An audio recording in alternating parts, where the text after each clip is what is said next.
नमस्कार, मैं अभिषेक सिंह देश और राज्य की खबर के साथ आपके साथ। अभी मैं चौसा के पावर प्लांट के बगल में एक धरना अनशन पिछले 1 साल से चल रहा, लगभग 15 महीना हो गया ना। तो अभी क्या मुद्दा था और क्या बात था जिसमें लाठीचार्ज हुआ था, पुलिस वाले घर में जाके लोग मारे पीटे थे, उसको लेकर के बहुत सारा विवाद हुआ था, उसको लेकर बहुत सारी बातें हुई थी। और अभी मैं मिलना चाहूँगा यहाँ के जो किसान बैठे हुए हैं धरने पे। तो चाचा, क्या समस्या क्या है आप लोग के साथ? समस्या यह है कि कंपनी जो है वो गुंडों का इस्तेमाल करके जी और जिला प्रशासन को भी साथ में ले करके जी किसानों का ज़मीन जो है लूटना चाहती है। हम्म, दबंगई करके किसानों का ज़मीन जबरी लूटना चाहती है। जी जो ज़मीन रोड के किनारे है, जो कमर्शियल ज़मीन है, जो आवासीय ज़मीन है, उसको जो है कृषि में लेना चाहती है। जी और कृषि का रेट जानते ही हैं क्या है। यहाँ आज का मार्केट वैल्यू रेट है कि रोड के जो ज़मीन नज़दीक में है, रोड के किनारे है, वो सब ज़मीन कमर्शियल है, 20 से 25 लाख रुपया कट्ठा है। जी जी और जिस ज़मीन को जो है 96,000 रुपया कट्ठा के हिसाब से जबरी लेना चाहती है। और लेने के लिए जो है ये दबंगई का मतलब एकदम पराकाष्ठा को पार कर चुकी है। गुंडों का भी इस्तेमाल करती है ज़रूरत पड़ने पर, और जो है प्रशासन को भी अपने मेल में ले करके जी और अपने हिसाब से चला रही जी यही कंपनी का स्थिति है। R&R पॉलिसी है जिसको देकर जो है ज़मीन पर काम करना था, लेकिन 70% काम पूरा हो चुका है, लेकिन वो R&R पॉलिसी भी नहीं देना चाहती है। युवाओं को नौकरी की भी बात थी, वो नौकरी भी नहीं देना चाहती है। स्थानीय लोगों से काम कराना है, उसमें काम करने वाले मजदूरों में 70% स्थानीय लोगों को रखना है, लेकिन यहाँ पर जो है स्थानीय लोगों को तो छोड़ दीजिए ना, जो है टोटल बाहर के लोग को रखा है।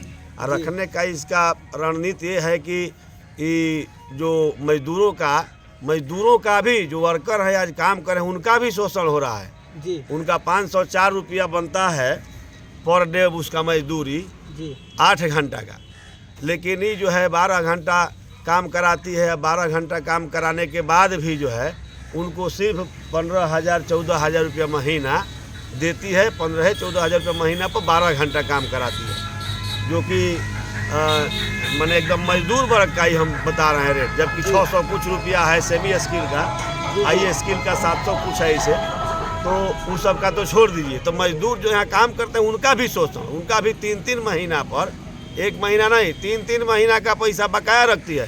और बकाया रख करके उनको गुलामों को तरह खटाया जाता है, और खटा करके उनको भी पैसा नहीं दिया जाता है। स्थानीय लोगों को न रखने का कारण यही है कि स्थानीय लोग को रखेंगे तो लड़ाई शुरू कर देंगे, अपना अधिकार अपना हक मांगना शुरू कर देंगे। इसलिए स्थानीय लोग को न रोक रख करके झारखंड से, बंगाल से, दूसरे स्टेट से बुलाकर लोगों को यहाँ काम करा रही है। और पहला चीज़ बोल ही दिए कि ज़मीन भी जो है किसानों का लूटना चाहती है। पहले अधिग्रहण जो हुआ था 1058 एकड़, उसमें 36 लाख रुपया एकड़ के हिसाब से भुगतान करना था, लेकिन 36 लाख के जगह पर 28,32,000 रुपया एकड़ के हिसाब से भुगतान किया।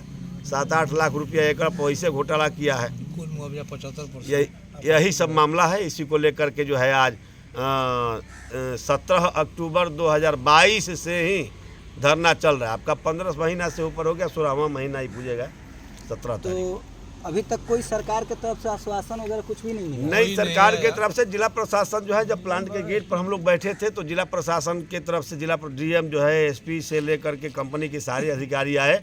हमारे जो भी 11 सूत्री मांग था, उस मांग पर बेहतर ढंग से चर्चा हुआ। चर्चा करने के बाद बोला कि प्रति मांग को देख करके कि इसको हम 2 सप्ताह में सॉल्व कर देंगे, इसको 3 सप्ताह में, कुल 4 सप्ताह का टाइम लिया था। 4 सप्ताह के जगह पर हम लोगों ने 6 सप्ताह का टाइम दिया। बोला हम लोगों ने कि ठीक है, आप 6 सप्ताह का जो है हम आपको टाइम देते हैं, 6 सप्ताह में आप क्लियर कीजिए, कोई बात नहीं है। 6 सप्ताह तो दूर है, जो है 3 महीना से ऊपर हो गया, कोई समाधान नहीं हुआ और नहीं कोई रास्ता निकला। सिर्फ ये उनका उद्देश्य था कि भाई प्लांट के गेट पर बैठे हैं, इनको हटाना है, तो बस वहाँ से हटाने के लिए सभी मांगों पर ये 4 सप्ताह का टाइम लिया। लेकर के हम लोगों को बोला कि आप लोग पुराने धरना स्थल पर चले जाइए। हम लोग चले आए और आने के बाद जो है 3 महीना से ऊपर हो गया, लेकिन उस पर कोई विचार नहीं हुआ। अच्छा, मतलब लॉलीपॉप बस में दिया बस यही है। यही है ना? हाँ। तो आपका परिचय क्या हुआ? हम राम प्रवेश सिंह हैं, किसान भी हैं और जो है मजदूर के नेता भी हैं। अच्छा अच्छा। हाँ। प्रदेश महासचिव हैं इंटक से। जी जी। तो अभी हम बात कर रहे थे राम प्रवेश जी से। आपका प्रॉपर निवास कहाँ हुआ? प्रॉपर निवास यहीं न्यायपुर है। अच्छा, न्यायपुर। तो अभी हम बात कर रहे थे यहाँ पे चौसा पावर प्लांट का जो विवाद चल रहा था, जो मांग है किसानों का, वो मतलब मुद्दा सुलझाया नहीं जा रहा है। और हम चाहेंगे सरकार से कि इस पे जल्द से जल्द विचार करे, और जो भी भाई लोग देखेंगे, जो हमारे चैनल के सब्सक्राइबर हैं या जो भी लोग हमारी वीडियो को देखेंगे, ये बात लोगों तक पहुंचाएं। और काफ़ी दुख हो रहा है कि अपना काम धाम छोड़ करके लोग किसान आके यहाँ डेली धरना बैठते हैं। चाचा, आप लोग रेगुलर धरना पे रहते हैं?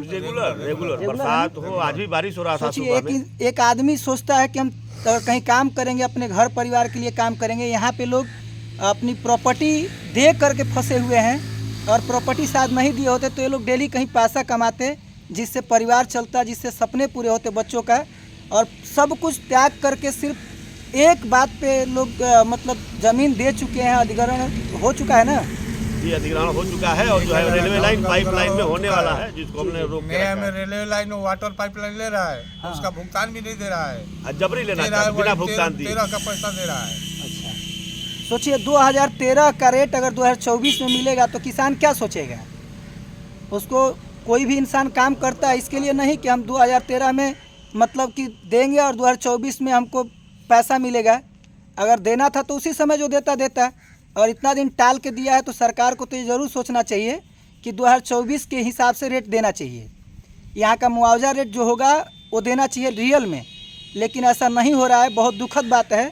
और अभी बहुत सारे यहाँ पे किसान लोग हैं जो हमारे साथ बैठे हुए धरने पे। सोचिए, अगर इतने लोग, किसान मजदूर एकता जिंदाबाद, किसान मजदूर एकता जिंदाबाद, भावित किसान खेतिहर मजदूर मोर्चा जिंदाबाद, भावित किसान खेतिहर मजदूर मोर्चा जिंदाबाद, जिला प्रशासन मुर्दाबाद, जिला प्रशासन मुर्दाबाद, एचपीएल कंपनी मुर्दाबाद, एचपीएल कंपनी मुर्दाबाद, किसान मजदूर एकता जिंदाबाद, किसान मजदूर एकता जिंदाबाद,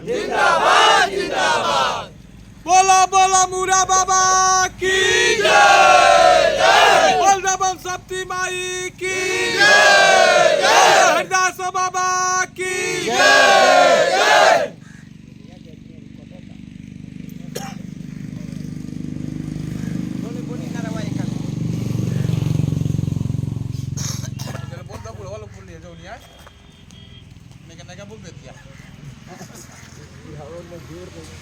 सोच सकते हैं अगर इतने लोग यहाँ बैठे हुए और डेली का 400 रुपया अगर नुकसान करते हैं अपने घर का, तो महीने का 12,000 रुपया प्रति व्यक्ति यहाँ पे मतलब ख़त्म अपना नुकसान करके यहाँ बैठते हैं धरने पे। कितना दुख वाली बात है। 15 महीने से एक इंसान 1 साल काम करता है कि हमारे बच्चे, हमारे परिवार सुरक्षित रहेंगे, लेकिन यहाँ अपना देकर, अपनी संपत्ति देकर सरकार को लोग यहाँ पे धरने पे बैठे हैं, अपना ही मांग रहे हैं, लेकिन सरकार सुन नहीं रही है। ये बहुत दुख की बात है। और ऐसी सरकार को आप लोग क्या सोचते हैं? ऐसी सरकार के साथ कैसा? आपको एक वोटर को क्या करना चाहिए? आपको सोचना पड़ेगा, ये आपको सोचना होगा, क्योंकि आज ये चौसा पावर प्लांट में है, कल कहीं और पावर प्लांट बनेगा तो इसी तरीके से वहाँ पे भी किया जाएगा, वहाँ के किसानों के साथ होगा। तो एक एक वोटर को जागना पड़ेगा, समझना पड़ेगा कि हमको कैसी सरकार की चुनाव करना होगा, हमको कैसे लोगों के साथ वोट देना होगा, ताकि आपके वोट से ही सरकार चलती है, हमारे वोट से ही सरकार चलती है। और हमें सही मुआवजा नहीं मिलेगा, हमें सही सुविधाएं नहीं मिलेगी, तो हम ऐसा सरकार क्यों चुनेंगे? बात सही है ना सर? नहीं, हम लोग जमीनें नहीं देंगे। वैसी सीधी बात, हम लोग रेलवे लाइन वाटर पाइपलाइन नहीं देंगे जमीन। जी जी, लाठी भी खाएंगे और जमीन भी देंगे। नहीं नहीं, क्यों ऐसा क्यों करेंगे? टोटल वोट का बहिष्कार करने जा रहे हैं हम लोग। पूरा वोट भी इलाका, हम लोग पूरा नहीं देने जवार वाले। जो है वो वोट का, इलेक्शन के टाइम में जो वोट आ रहा है उसमें वोट का हम लोग बहिष्कार करेंगे। अभी हाई कोर्ट के आदेश आया है, कलेक्टर साहब जाकर के वहाँ धरना पे बात कीजिए, उन लोग को समझौता कीजिए। जी, आज हो गया 15 दिन आदेश आए हुए, डीएम साहब सांस नहीं ले रहे हैं। यानी 2024 में आप लोग वोट नहीं डालेंगे? नहीं डालेंगे। ये बहुत बड़ा ब्रेकिंग न्यूज बनना चाहिए। जो भी बड़े चैनल वाले तक ये वीडियो पहुँचे, वो लोग आके यहाँ पे समझे और बात करें कि सोचिए, एक लोकतंत्र का हत्या इसी को बोला जाता है और दूसरे को नहीं बोला जाता है। और ये सारे वो लोग हैं जो आपको चुन करके आपको वो सुविधाएं देते हैं जो इनको नहीं मिल पाता है। ये अपने बच्चों का दुख दर्द काटते हैं, झेलते हैं, इसके बाद भी इन्हें मुआवजा नहीं मिलेगा तो ज़मीन क्यों देंगे? ज़मीन क्यों देंगे? सवाल ये है। और सिर्फ यही नहीं, पूरे हिंदुस्तान के अंदर कहीं इस तरीके से होता है तो वहाँ पे जैसे आज यहाँ पे डिसीजन 2024 के चुनाव का बहिष्कार का लोग कर रहे हैं, ऐसा ही होना भी चाहिए। हम इसके पक्ष में सपोर्टर भी, क्योंकि हम भी एक किसान के बेटा हैं। हम समझ सकते हैं किसानों का दर्द क्या होता है, तकलीफ क्या होती है। तो आप सभी लोग 2024 में वोट नहीं डाल रहे हैं? नहीं जाएंगे। चलिए, अच्छा, मतलब जो प्रतिनिधि आएंगे उनके लिए जूता तैयार रख के रखे हैं। जूता ढेला को इनके पीछे पीछे घूम के हम लोग प्रचार भी करेंगे जी जी, कि नहीं देना है वोट, हटाइए इनको। चलिए, तो इसी के साथ मैं विदा लेता हूँ। देश और राज्य की खबर में रिपोर्टर अभिषेक सिंह। जय हिंद, जय बिहार, जय भोजपुरिया।